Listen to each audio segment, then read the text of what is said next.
Well, ketemu lagi mahasiswa untuk kelas 2B dan 2C, D4 Keuangan. Setelah minggu lalu kita mengadakan ujian tengah semester ya, dan sekarang sebenarnya sih hari itu juga udah muncul hasilnya. Jadi angkanya yang Anda dapatkan kurang lebih seperti yang ada di layar ini ya. Jadi ada 57 peserta ujian. Kemudian rata-rata Anda menyelesaikan atau membuat 21 jawaban betul rata-rata. Kemudian nilai tertinggi yang paling tinggi betulnya 27 nomor gitu. Saya rasa untuk kelas ini nggak banyak masalah ya angkanya. Ya fine lah ya. Kemudian kalau dilihat dari sebarannya untuk kesalahan itu seperti ini. Jadi yang hijau itu adalah jawaban benar, merah jawaban salah. Kemudian dilihat ya, jadi ada nomor 10 ini banyak yang salah gitu, setengah.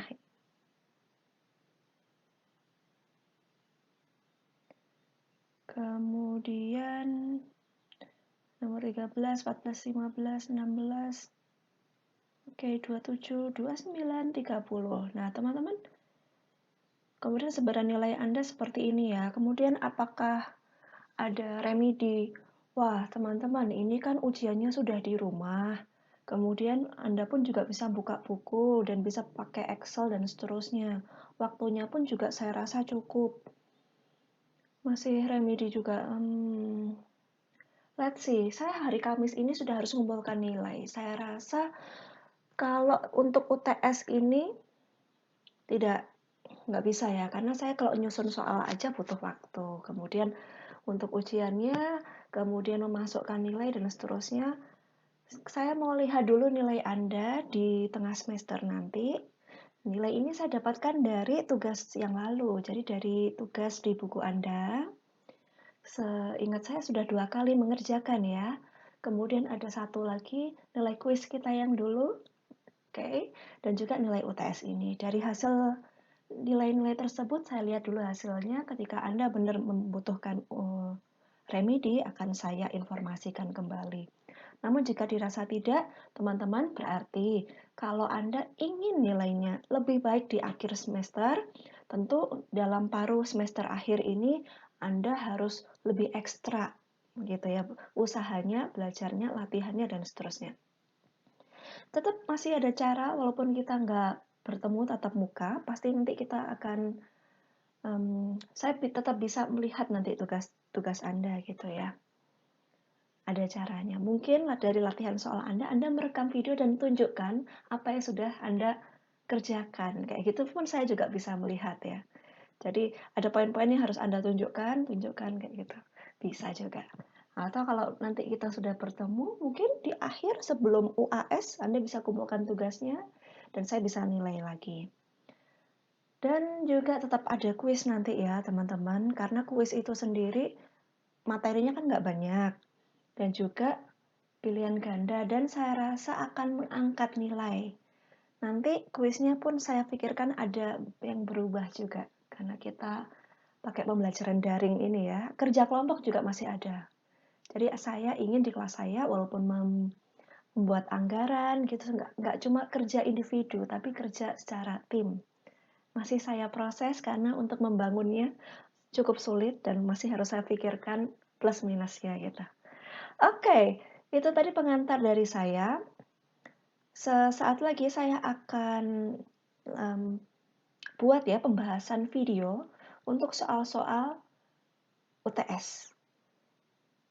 Yes, oke. So, teman-teman silakan simak video ini dari awal hingga akhir.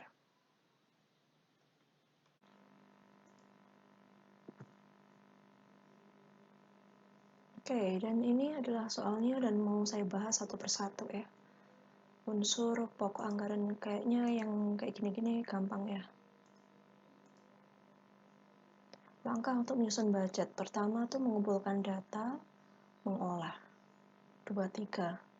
Kemudian setelah itu disusun anggaran sementara, kemudian mendiskusikan, menyusun definitif mensosialisasikan yang ini. Kemudian tugas menyusun budget didelegasikan pada panitia budget ya, untuk perusahaan besar. Kalau perusahaan kecil bagian administrasi. Mana yang merupakan isi dari budget komprehensif? Isinya kalau budget komprehensif sih isinya 4 ini ya, keempat-empatnya. Tapi kalau kita mau cocokkan antara isi dan juga pengertiannya, budget variabel kegiatan mengolah data dan informasi, no.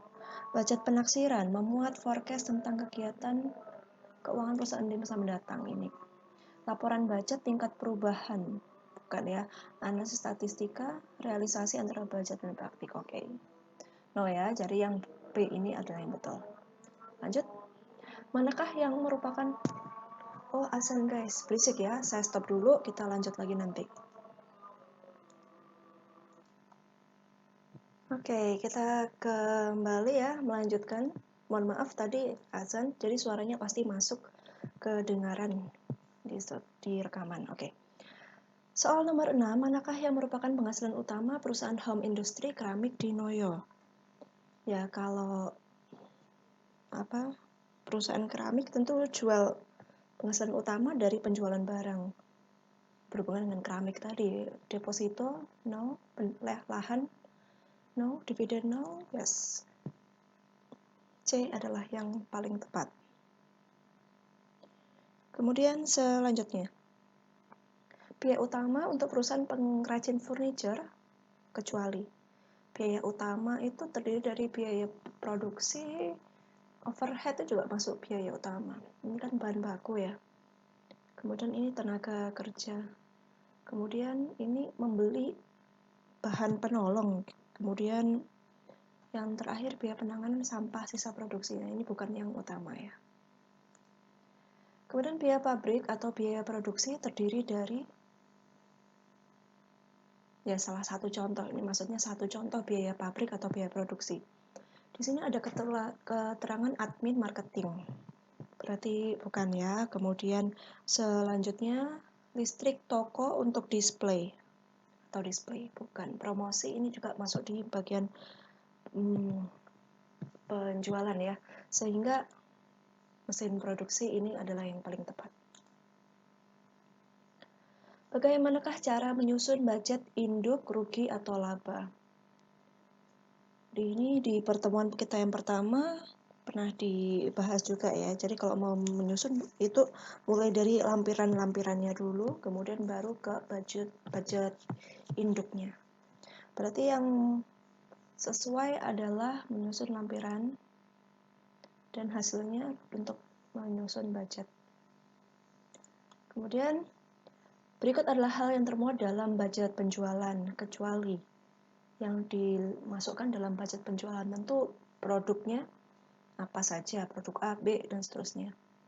Kemudian lokasi dijualnya, karena di contoh itu kan juga ada provinsi ya, Jawa Barat, Jawa Tengah, Jawa Timur. Waktunya dari bulan ke bulan. Kemudian untuk yang B ini jumlah retur barang dan potongan penjualan yang terjadi. Kata-kata terjadi berarti kan belum. Padahal ini kan masih anggaran, itu belum terjadi. Dan ini juga nggak sesuai untuk masuk budget penjualan.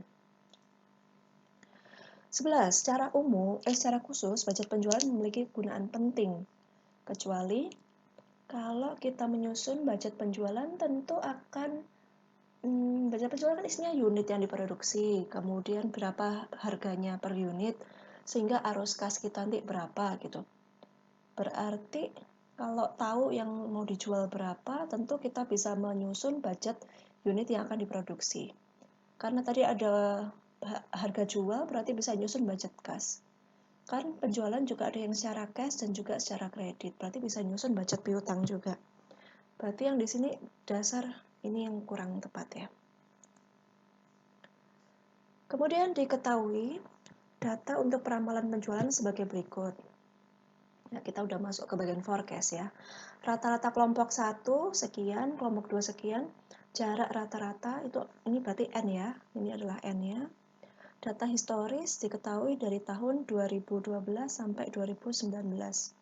Berapakah tren setengah rata-rata untuk tahun 2021 bila parameter 0 diketahui berada di antara tahun 2017 dan 2018? Oke, saya mau tunjukkan pakai Excel.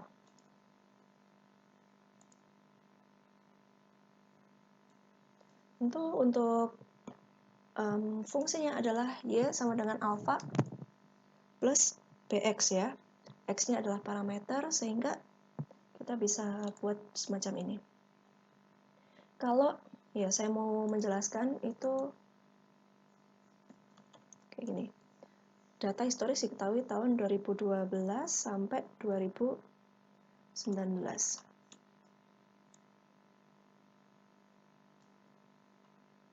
Oke, dan di sini ada 8.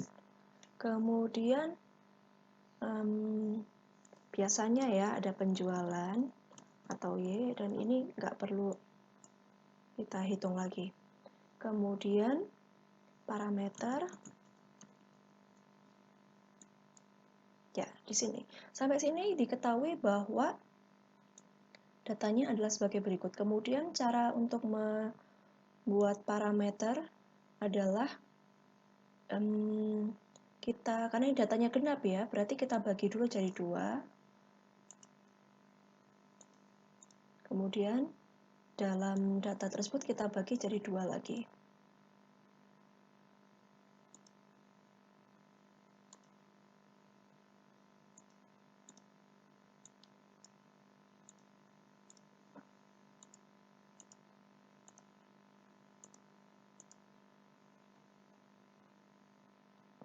Kelihatan nggak kalau kayak gini? Ya, jadi beda ya teman-teman. Di sini ada paruhnya lagi.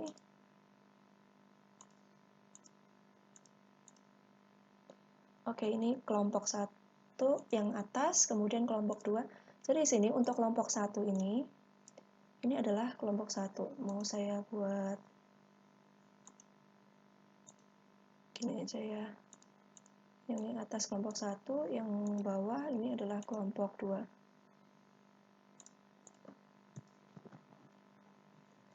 Jadi kelompok 1 rata-ratanya adalah, saya tuliskan aja di sini 23, 3, 7, 5. Sebenarnya sederhana sih, mungkin Anda sudah paham ya, cuma ini saya membahas untuk seluruh kelas supaya nggak ada yang ketinggalan gitu.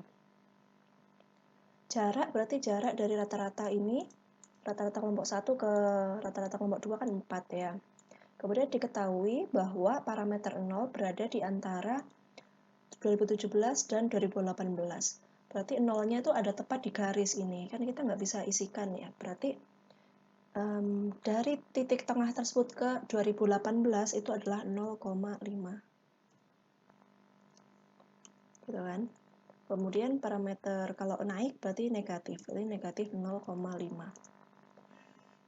Kemudian sampai sini, terus jarak per bulan itu kan adalah 1. Sehingga kalau 2019 tentu jadi 1,5. Kemudian bagaimana dengan soalnya yang diminta tren untuk tahun 2021? Sekarang kan 2020. Nah, yang ditanyakan kan adalah ini. Berarti parameternya tentu kita harus tentukan dulu ya. Berarti parameternya adalah 3,5. 3,5 dengan alfa dan beta yang diketahui. Jadi Y sama dengan alfa plus BX. Berarti kan mudah ya kalau A-nya itu adalah A itu adalah rata-rata kelompok 2. Kemudian saya mau bikin dulu alfanya kan ini. Ini adalah alfa. Kemudian betanya adalah rata-rata kelompok 2 dikurangi rata-rata kelompok 1. Ini dulu ditutup. Kemudian di akhir dibagi sama jarak antara rata-rata kelompok 1 dan 2, yaitu 4 ya, tadi di soal disebutkan. Nih. Berarti 2500. Nah, jadi alfanya sama dengan 33375 dan juga betanya 2500. Kemudian Y berapa? Berarti tinggal kita hitung aja. B. Kemudian B-nya jangan lupa dikalikan dengan X. X kita adalah yang kita pilih ini tadi ya. Kan 2021 kan? Oke. Jadi seperti ini dan kita dapatkan 421. Oke, ini berbeda karena ada koma juga kayaknya ya guys ya. Kemudian kita lanjut ke soal selanjutnya. Diketahui data peramalan penjualan sebagai berikut. Data historis yang tersedia itu dari Agustus 2018 sampai Desember 2019.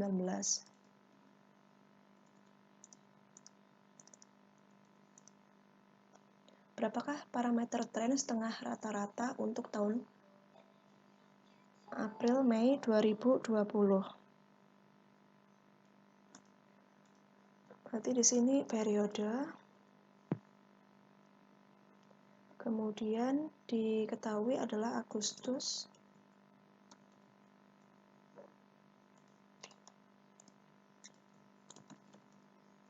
Tahunnya 2018.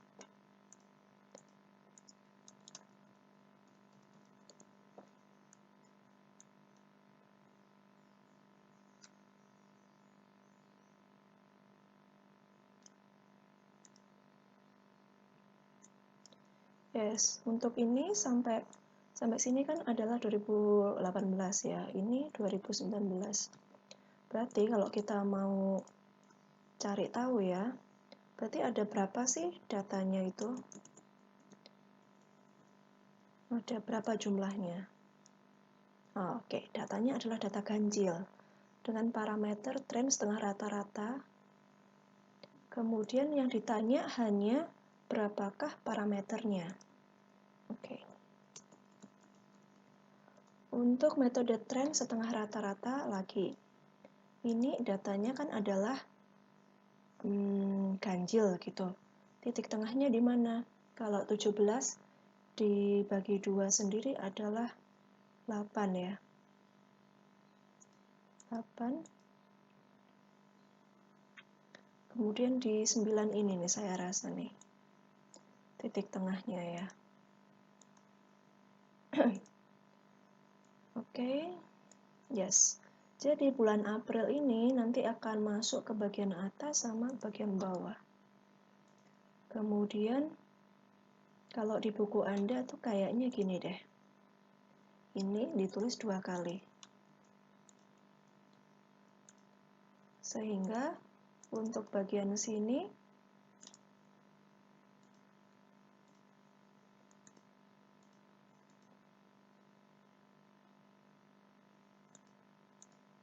gini kan?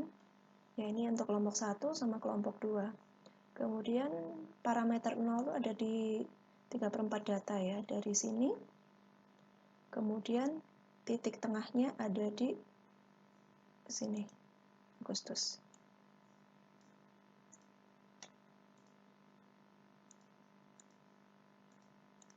Benar gini ya.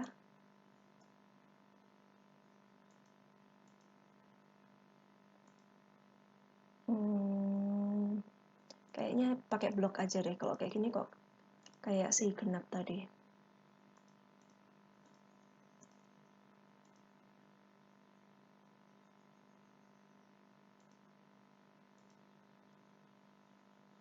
Oke, jadi di sini adalah tengah ya. Jadi ini ada 4 data, di bawah juga 4 datanya. Titik ini adalah titik nolnya. Parameter 0. Oke, jadi bagaimana caranya untuk mengetahui parameter untuk bulan April dan Mei 2020?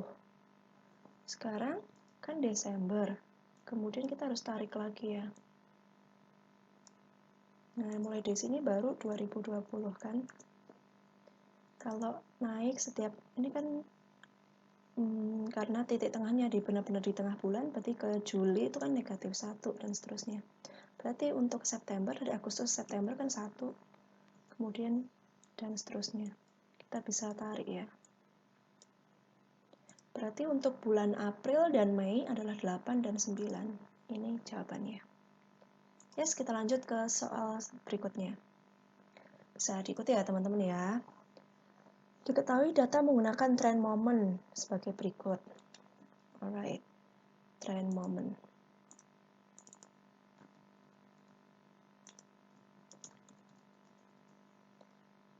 Data historis tersedia mulai bulan. Ini tahun ya. Tahun, kesalahan soal, oke? Tahun 2012 sampai 2019. Kemudian parameter 0 pada tahun 2012. Oke. Di sini parameter, di sini 0. Kalau momen itu kan urut dari atas sampai bawah. Kemudian di sini penjualannya atau Y ya. Parameter saya tulisnya biar paham semua.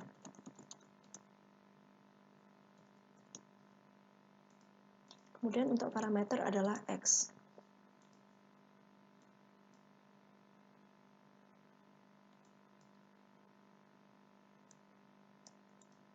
Gini ya kurang lebih. Kemudian diketahui lagi bahwa total penjualan adalah 137.200. Total penjualan kali X kali parameter. Sorry. Total penjualan kali parameter. Berarti atau gampangnya XY gini ya, karena penjualan sendiri Y, parameternya X. Kemudian diketahui angkanya adalah 526.400. Nggak perlu pakai separasi. Kemudian total parameter kuadrat. Katakanlah parameter kuadrat gini. Totalnya adalah 140.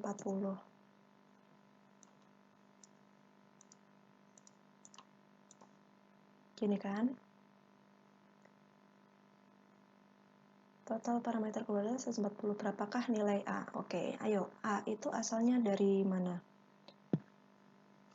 Teman-teman juga bisa dicek kembali ya menggunakan buku paketnya, bahwa kalau untuk metode trend moment itu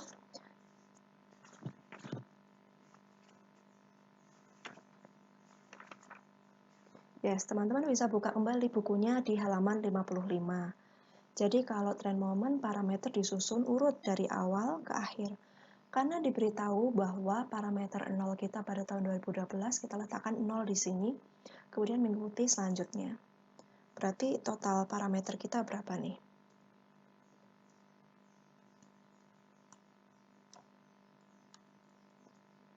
Ada 28 ya. Kemudian diketahui bahwa kalau fungsi adalah masih sama, Y sama dengan alfa plus beta X. Kemudian bagaimana cara, soalnya adalah mencari tahu A. Berarti kalau A sendiri, rumusnya kan gini, sigma Y sama dengan, saya tampilkan juga di sini ya, total penjualan ya, sigma Y.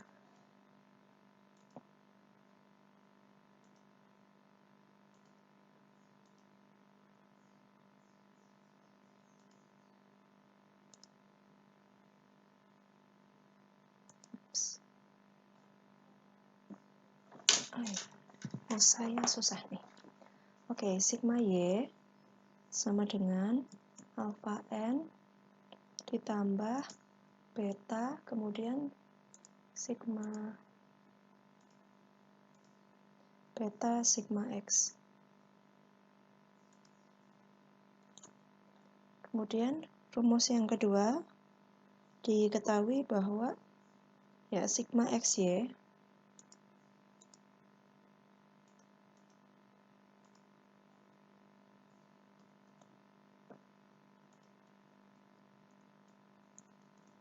sigma x y sama dengan alfa, kemudian sigma x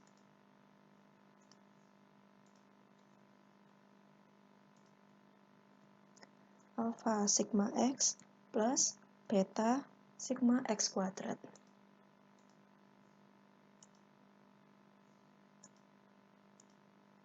Sigma x kuadrat.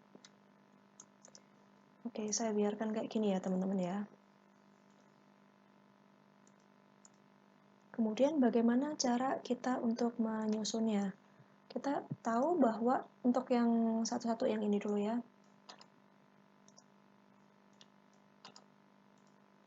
Sigma Y adalah 100. Sigma Y adalah 137.200. Kemudian alfa N. Berarti N kita, data kita ini ada berapa ya teman-teman ya? Coba dilihat kalau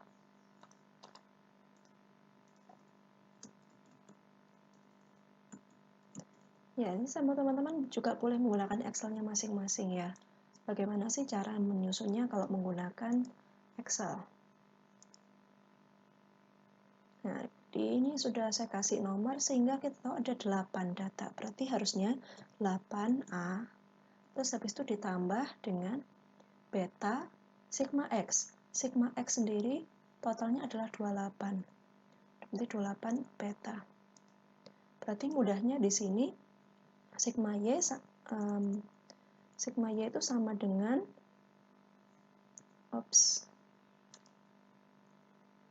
137.200 itu sama dengan 8A plus 28B gitu ya.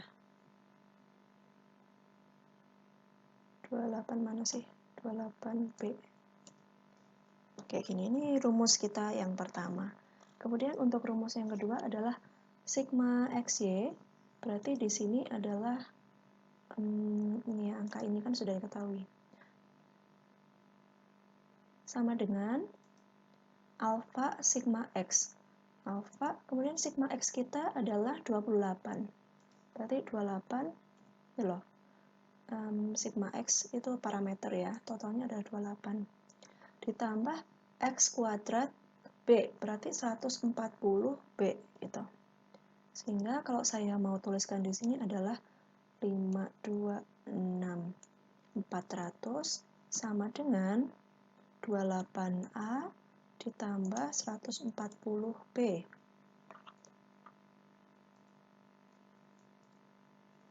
Nah, kemudian angkanya rumusnya sudah kita dapatkan. Bagaimana cara kita untuk mengetahui alfa? Tentu teman-teman bisa gunakan ini ya, eliminasi. Jadi angka tersebut dieliminasi, kemudian akan nanti kita dapatkan alfa kita sebesar 13.300. Gimana caranya?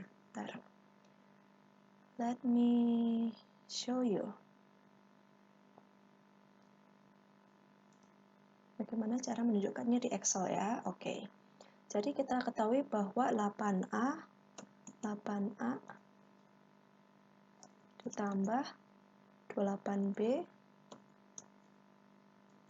sama dengan 137.200.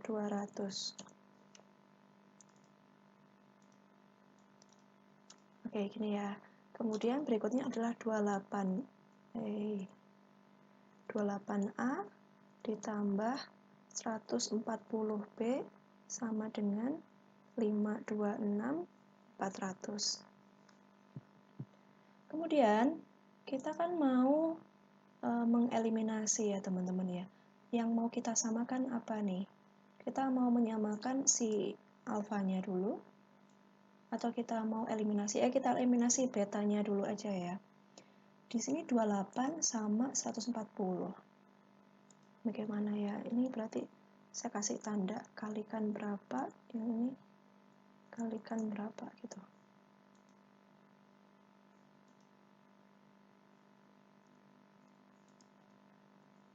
Ini misalnya ya, kalau 140 dibagi 28 itu berapa? 5, oke. Berarti ini nanti kalikan 1, kalikan 1, yang atas kalikan 5. Karena 28 kalau kali 5 sama dengan 140 kan? Yes, kan pertanyaannya cuma alfa aja.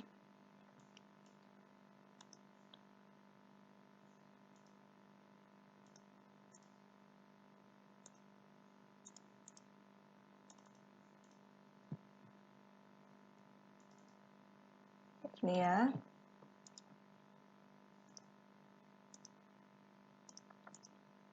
Enak kalau pakai papan tulis ya, lebih mudah. Oke, 8A kali 5 berarti kita dapatkan 40A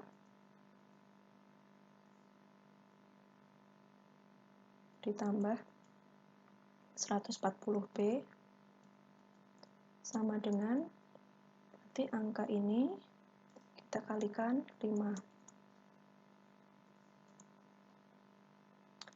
Kemudian ini dikalikan 1.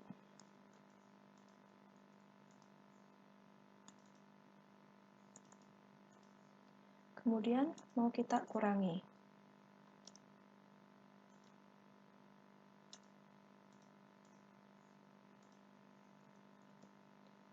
Berarti angka ini nanti habis ya, 140. Berarti 40A dikurangi 28A. Tinggal 12A. 12A kita dapatkan angka sebesar E.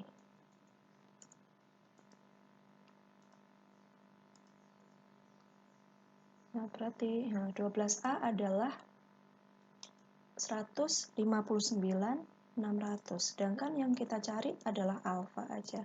Berarti 159.600 dibagi 12. Kita dapatkan angka 13.300. Berarti jawabannya B ini. Oke ya, bisa diikuti teman-teman. Kita lanjut ke soal berikutnya. Kemudian ini masih angkanya sama ya. Masih pakai data yang sama. Kemudian berapakah nilai B? Kemudian kalau seperti ini, berarti kalau alfanya 13.300, berarti di sini ya, misal kita masukkan ke persamaan yang ini. Berarti 8 kali sama dengan 8 kali alfa kita kan ini ditambah dengan 28B sama dengan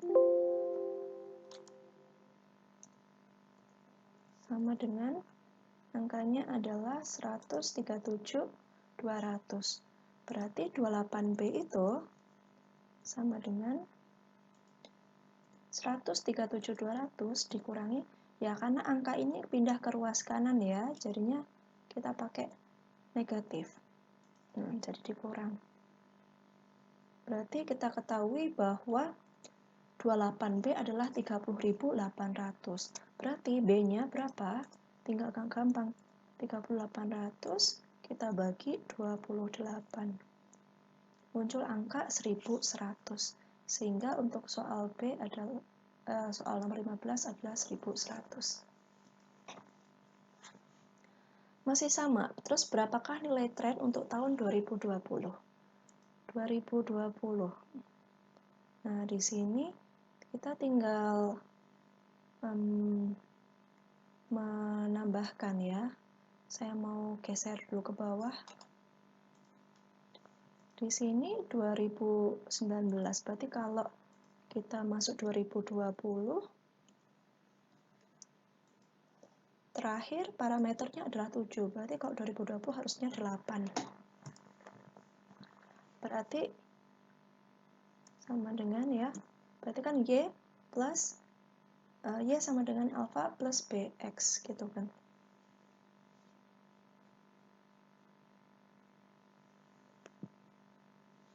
Kita ketahui bahwa alfa kita adalah ini, ditambah beta kita, jangan lupa dikalikan dengan parameter. Parameter adalah 8. Kita ketahui bahwa untuk 2020 adalah 22.100. Kemudian, masih soal yang sama, berapa nilai tren untuk tahun 2021? berarti parameter menjadi 9. Saya mau kopikan rumusnya, yaitu alfa plus beta kali parameternya 9. Kita dapatkan angka 23.200. Oke.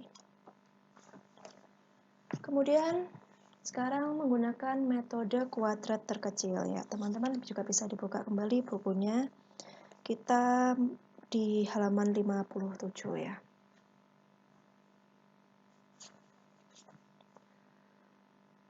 Data historis dari tahun 2012 sampai 2019 hingga N8. Total penjualan 341. Oke, saya kayaknya bisa ambil ini.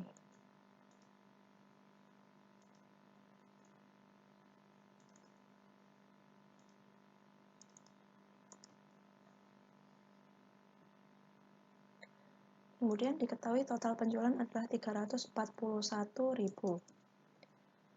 Kemudian parameter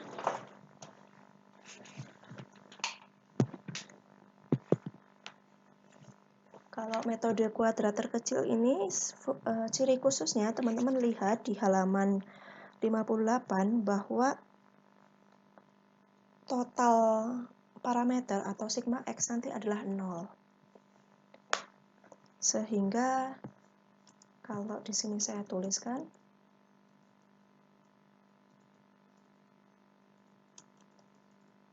totalnya untuk 8 tahun ini pasti harus 0. Kemudian diketahui lagi bahwa XY total perkalian parameter dan penjualan berarti kan sigma XY adalah 512.500. Kemudian total parameter kuadrat katakanlah kayak gini ya, itu adalah 168.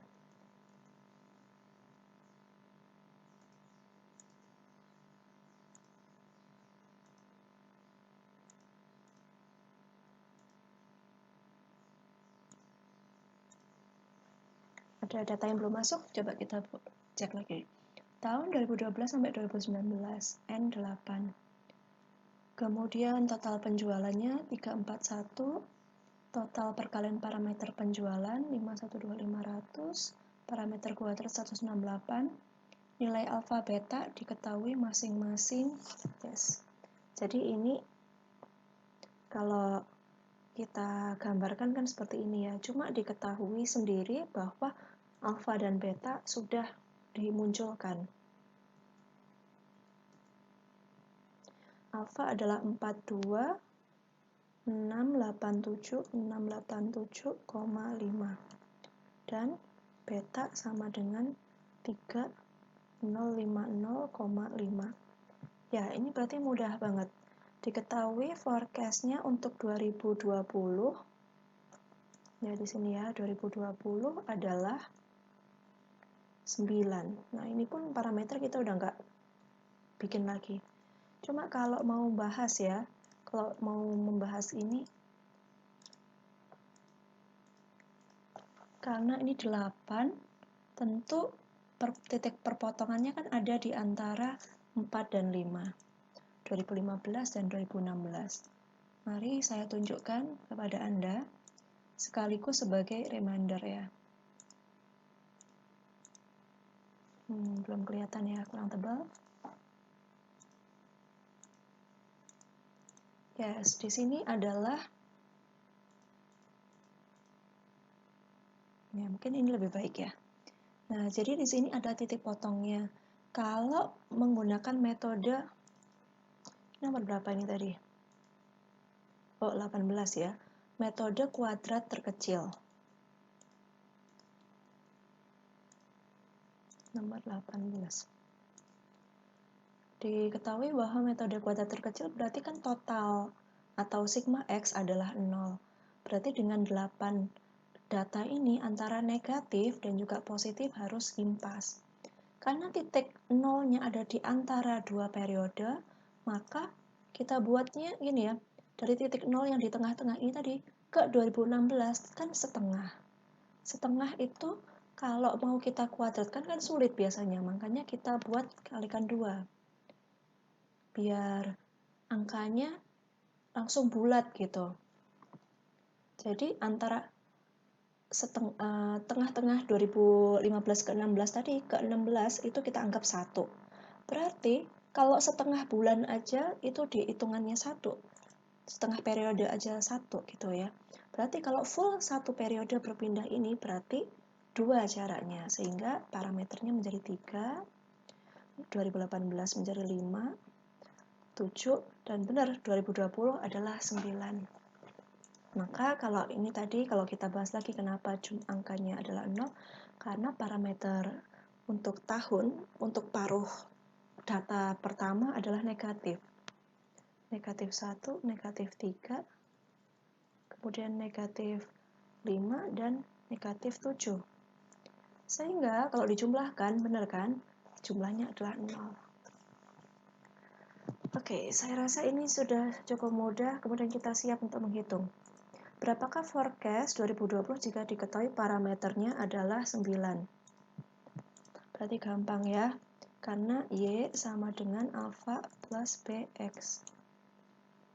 Berarti kita bisa hitung di sini Y sama dengan alfa plus B kalikan parameter 9, dan kita dapatkan angka 7142.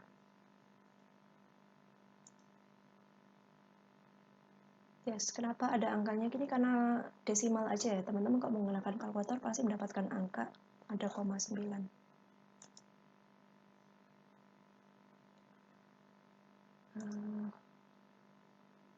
Oke, sekarang nomor 19. Diketahui alfa beta berapa forecast untuk tahun 2021. Nah, ini juga mudah. Berarti kalau angka ini tadi kan saya letakkan di sini ya. Saya ulangi lagi. Berarti kalau 2021 parameternya tentu naik 2 juga jadi 11. Kalau ini tadi 2020 adalah alfa plus beta kali 9. Sekarang kalau angka 2021 untuk tahun 2021 itu alfa ditambah betanya berapa kali 11.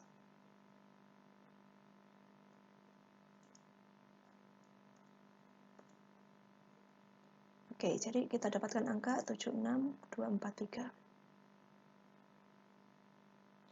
Yes, next. Untuk metode kuadratik atau parabola, fungsi persamaannya adalah, nah kalau parabola yang terakhir itu sudah ada 3 variabel ya, yaitu alfa plus b x plus c x kuadrat. Oh, ini udah di luar kepala ya. Kemudian suatu perusahaan diketahui akan menjual produk A sebanyak 5.220 unit setiap semesternya. Oke. Ini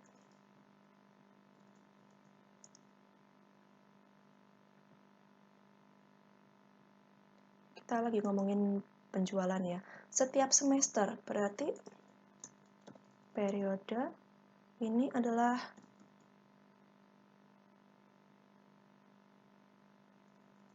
semester 1,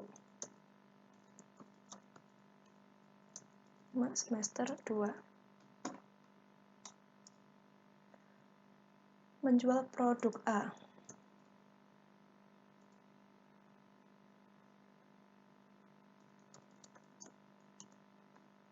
Produk A diketahui 5.220 unit setiap semesternya dengan harga barang pada semester pertama adalah 15.000. Meningkat 10%. Berarti kan semester 2 berarti angka dari semester pertama kalikan 110%. Nah, terus diketahui setiap semester menjual barangnya tetap. Berarti gini aja ya, penjualan tinggal dikalikan.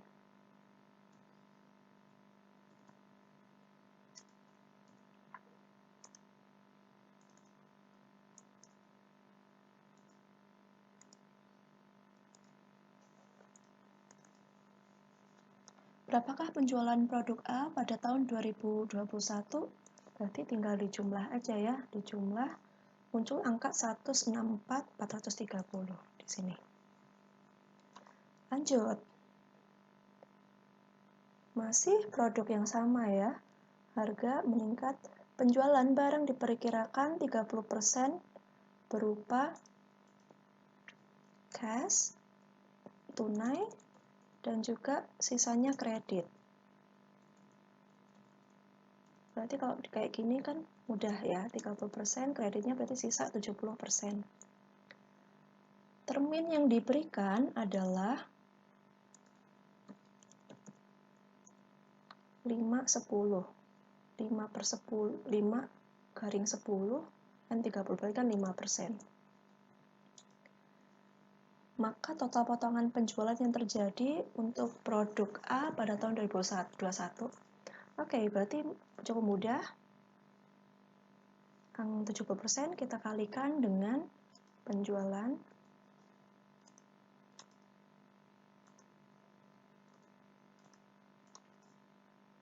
Nah, ini masih penjualan kredit sebesar sekian. Kalau tunainya, mau saya tunjukkan juga ya. Walaupun nggak diminta di soal tersebut. Kemudian untuk termin, nah kan kita pakai dari yang dua kolom ini. 5% dikalikan dengan yang sejumlah kredit ini. Kemudian ditanyakan total potongan penjualan untuk tahun 2021. Nah, berarti harus totalnya ya.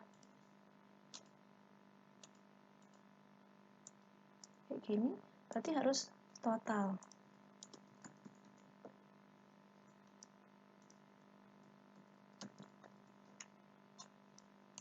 Sebesar 5.755.050.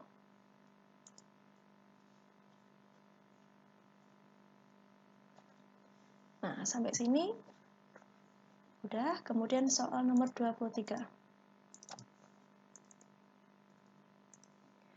Suatu perusahaan diketahui akan menjual produk A sebanyak 5.200 unit setiap bulannya. Nah, ini beda lagi. Sekarang periode bulan.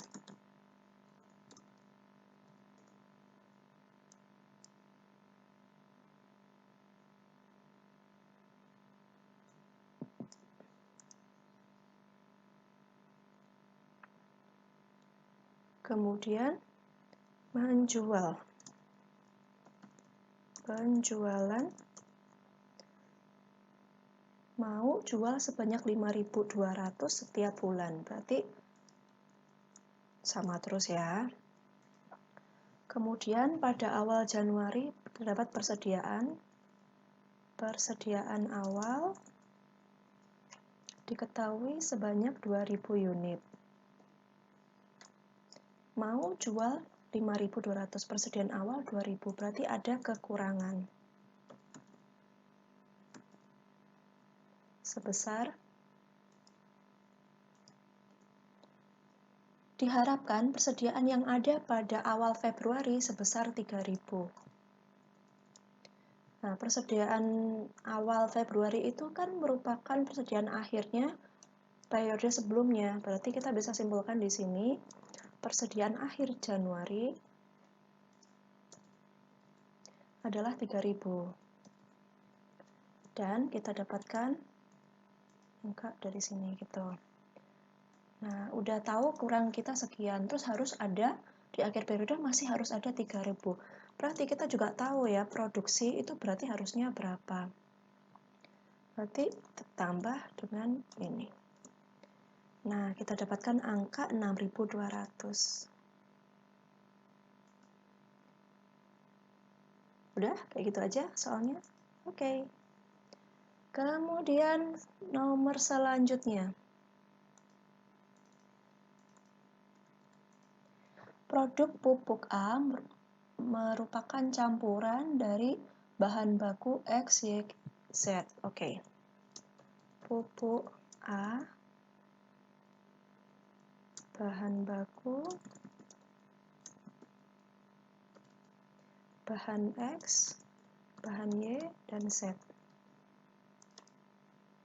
Masing-masing sebesar 1 kilo, 1,3 kilo, dan 0,2. Oke. Untuk membuat satu buah pak pupuk tersebut. Diketahui untuk semester pertama 2020 setiap bulan akan produksi 5.220 pak setiap bulan.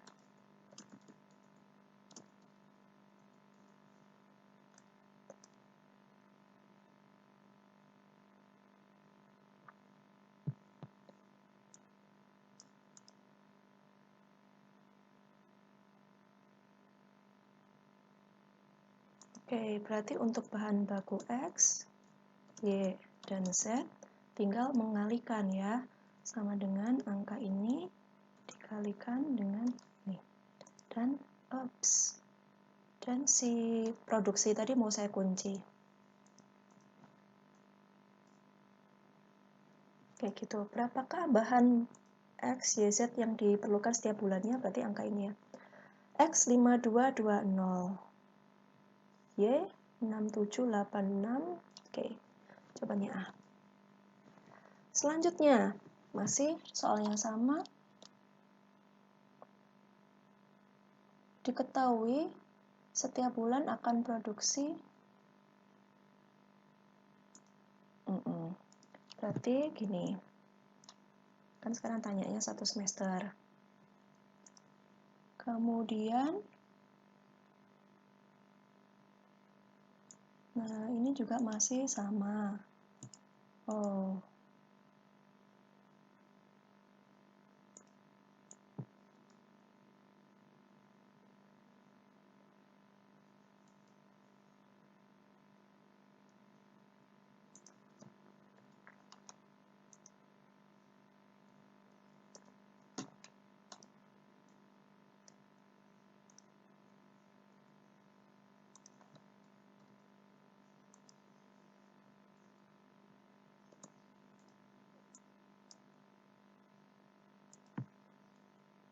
Sebenarnya kan jadinya angkanya sama aja sama sebelumnya.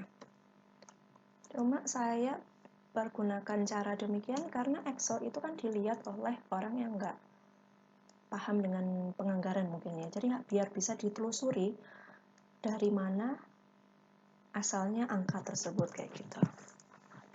Oke, kita dapatkan bahwa kilogramnya adalah, ini kan kilogram nih maksudnya. Untuk produksi ini adalah unit. Oke, di sini butuh berapa? Kemudian sekarang harganya untuk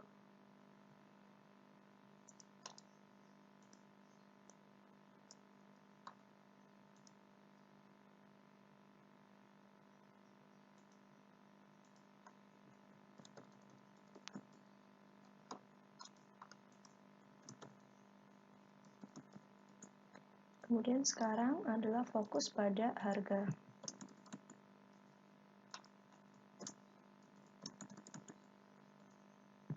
Untuk bahan X, Y, Z.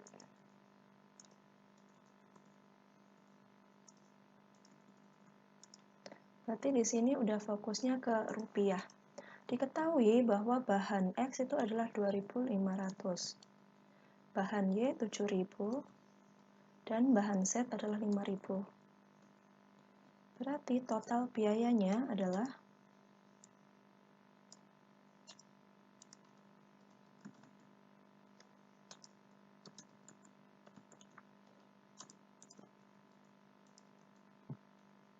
tinggal ngambil perkalian ya antara data ini, kemudian dikalikan dengan biayanya. Dan ini mau saya copy ke bawah.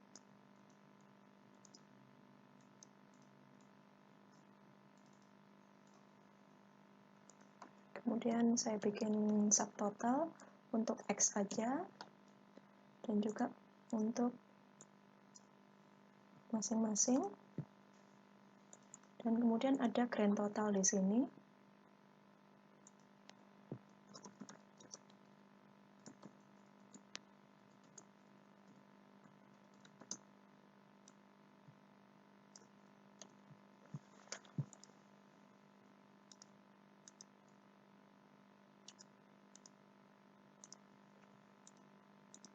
kita dapatkan angka 394.632.000. Karena diminta dana yang harus disiapkan perusahaan untuk membeli bahan baku untuk kebutuhan 1 semester kan. Oke. Yes, selanjutnya nomor 26. Nomor 26, produk pupuk A setiap bulannya akan diproduksi sebanyak 5.220 pack. Setiap pack membutuhkan pemrosesan dan pencampuran selama 0,1 jam. Berapa jumlah waktu tenaga kerja yang dibutuhkan setiap bulannya? Tentu di sini kita bisa masukkan ya. Pertama adalah bulan. Kemudian produksi kita diketahui bahwa setiap bulan produksi 5.220 pack. Kemudian waktu untuk standar waktunya 0,1 jam. Jumlah waktu yang dibutuhkan. Oke. Sampai sini ya, saya besarkan. Jadi yang diminta berapa sih jumlah waktu yang dibutuhkan setiap bulannya? Kalau ini tadi kita sudah punya. Nah, sampai sini aja ya, sampai E ya. Kalau per bulan, katakanlah bulan Januari aja, bahwa produksi sebesar 5.220. Kemudian standar waktunya adalah 0,1 jam. Sehingga waktu yang dibutuhkan adalah 5 perkalian antara produksi dan juga standar waktu. Angka didapatkan 522.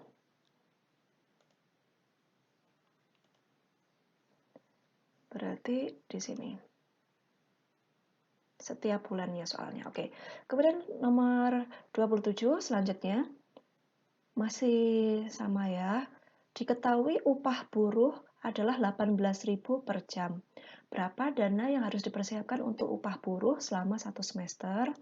Oke. Kita butuh waktu total per bulannya adalah 522. Kemudian upah diketahui adalah 18.000. Sehingga perkaliannya adalah 522 dikalikan 18.000, 9.396.000. Kemudian soal kita, berapa dana yang dipersiapkan untuk 1 semester? Nah, berarti ini per bulan dari Januari sampai Juni, kemudian kita jumlahkan. Hasil adalah 56.376.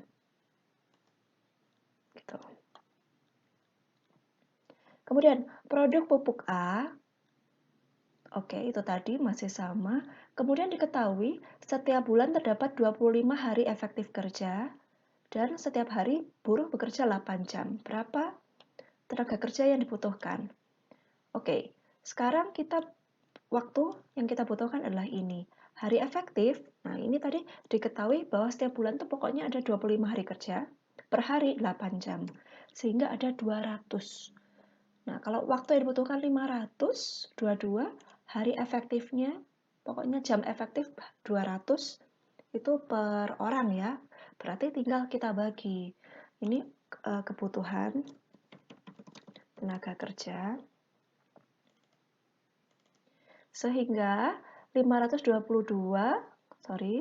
dibagi dengan 200, hasilnya pasti koma ya, 2, sekian. Tentu kita akan bulatkan. Kita bulatkan ke atas menjadi 3. Jadi kebutuhan tenaga kerja kita setidaknya 3 orang karyawan. Demikian. Next.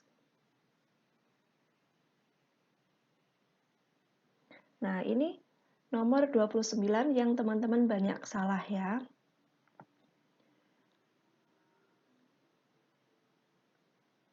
Terutama ada kalimat bahwa karyawan perusahaan bekerja penuh waktu tidak pernah cuti. Kalau yang nomor 26 tadi, kita kan fokusnya pada anggaran, jadi mempersiapkan dana seberapa berdasarkan dengan waktu. Tapi ada informasi tambahan bahwa seluruh karyawan ini tadi kan pembulatan ya, seharusnya kan cuma 2, sekian. Kita bulatkan ke atas menjadi 3. Informasinya adalah 3 karyawan ini tadi bekerjanya penuh waktu dan nggak pernah cuti. Sehingga kita nggak boleh pakai angka 2, sekian tadi. Hasil dari pembagian ini dibagi hari efektif. Kita pakai angka 3 yang kita dapatkan. kemudian dikalikan dengan upahnya. Nah, itu yang berbeda ya. Jadi nomor 7, kembali. Nah, untuk produk A, waktunya adalah 500. Setiap bulan produksi 25 hari dan selalu bekerja 8 jam. 25 kali 8.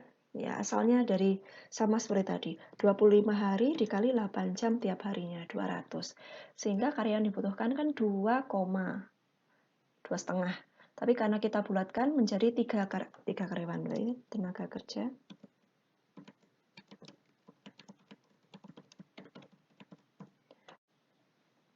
Oke, jadi karena waktu efektifnya, waktu yang dibutuhkan adalah 500.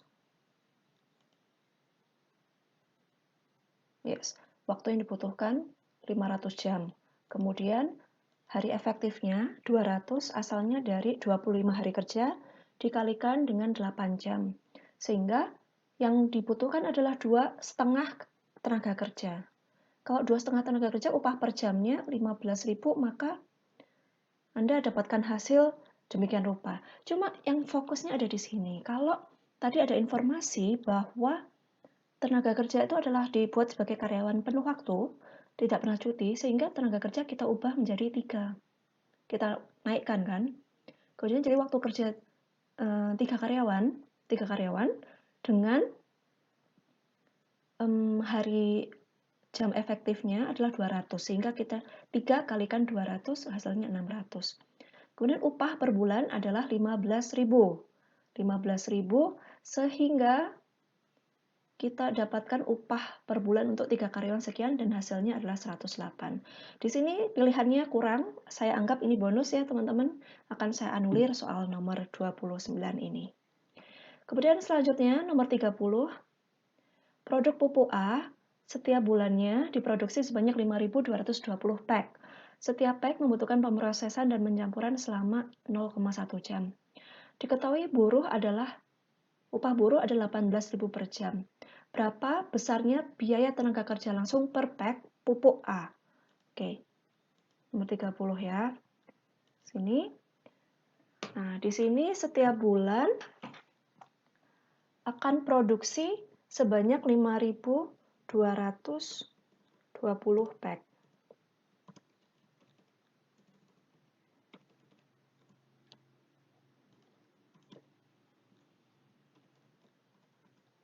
Begini. Kemudian standar waktu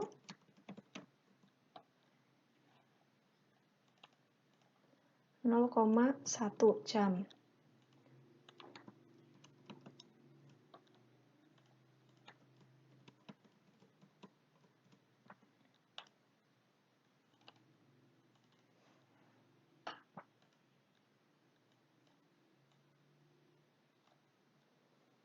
Seperti ini ya, tapi kita butuh 1 bulan aja sih sebenarnya. Diketahui upah buruh adalah 18.000 per jam. Oke, sekarang kita berarti mau hitung dulu jumlah waktu yang dibutuhkan.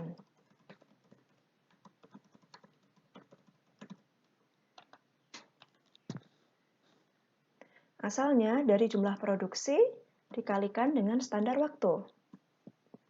Sehingga jumlah waktu yang dibutuhkan adalah 522. Kemudian upah per jam adalah 18.000. Sehingga kita bisa temukan berarti anggaran untuk upahnya per bulan ya. Anggaran untuk upah itu angkanya saya besarkan 522 dikalikan dengan 18.000. Muncul angka sekian. Oke. Kemudian ini adalah upah untuk memproduksi 5.220 pack. Berarti berapa biayanya per pack pupuk? Berarti gini, kan kalau kita punya karyawan sebanyak itu tadi, wait a moment. Berapakah besarnya biaya tenaga kerja langsung per pack pupuk A. Oke, kita nggak peduli berapa jumlah ini ya, berapa jumlah tenaga kerjanya, tapi anggaran upahnya yang kita harus alokasikan setiap bulan kan angka ini, sebesar ini. Kemudian produknya sebanyak 5.000, berarti biaya tenaga kerja langsung per pack pupuk. Ya, caranya adalah ya mudah saja, anggaran upah ini dibagi dengan jumlah produksi.